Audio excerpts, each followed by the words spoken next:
আমি মমতা ব্যানার্জি ঈশ্বরের নামে শপথ করিতেছি।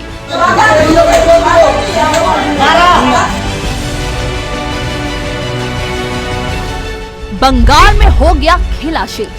ममता ने मुख्यमंत्री पद का लिया शपथ, पर नहीं थम रहा खूनी खेल।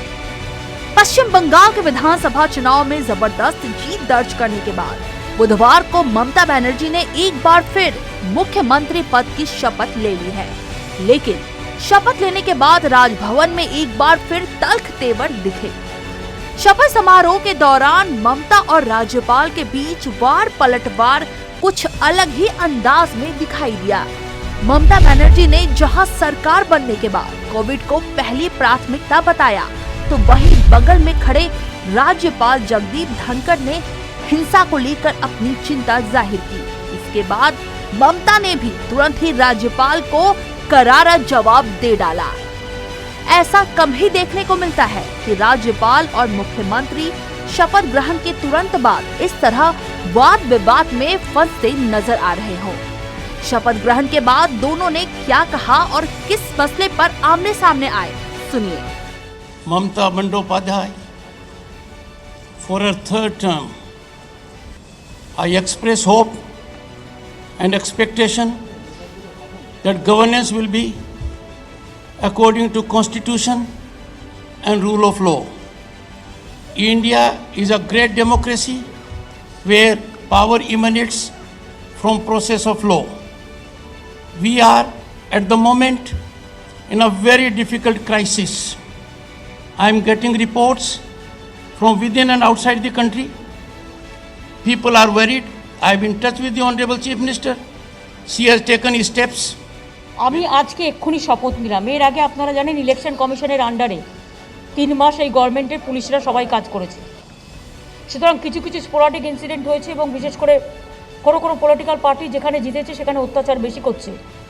সেখানে আমরা দেখে নেব যাতে কোনো রকম কেউ যাতে এখান থেকে রেহাই না পায়, এবং আজকেই গিয়ে আমি নতুন সেটআপ তৈরি করব। তার কারণ 3 মাস এই সেটআপটা আমার ছিল না, সুতরাং অনেক ইনএফিশিয়েন্সি ছিল।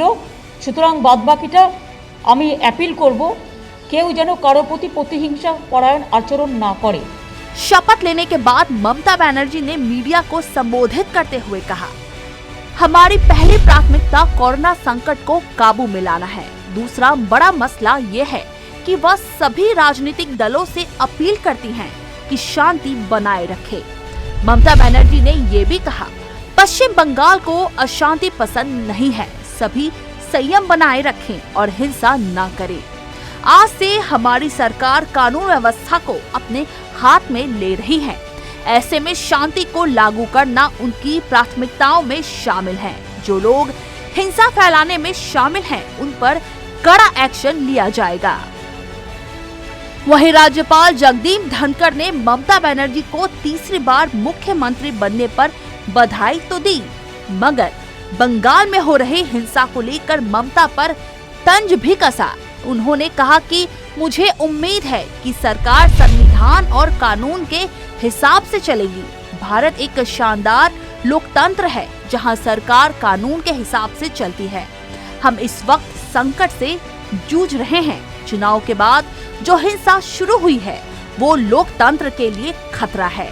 अक्सर ऐसा होता है कि राज्यपाल जो राज्य में सबसे बड़े संवैधानिक पद पर है, उनके कुछ बोलने के बाद कोई संबोधन नहीं होता है। लेकिन ममता बनर्जी ने राज्यपाल द्वारा दी गई नसीहतों का तुरंत ही मुंहतोड़ जवाब दिया।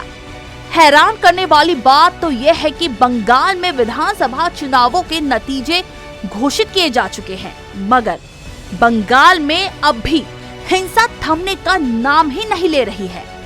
बंगाल के नंदीग्राम, कोलकाता, आसनसोल समेत कई इलाकों में अब भी लूटपाट की जा रही है, तो कई घरों में आगजनी की घटना को अंजाम दिया जा रहा है।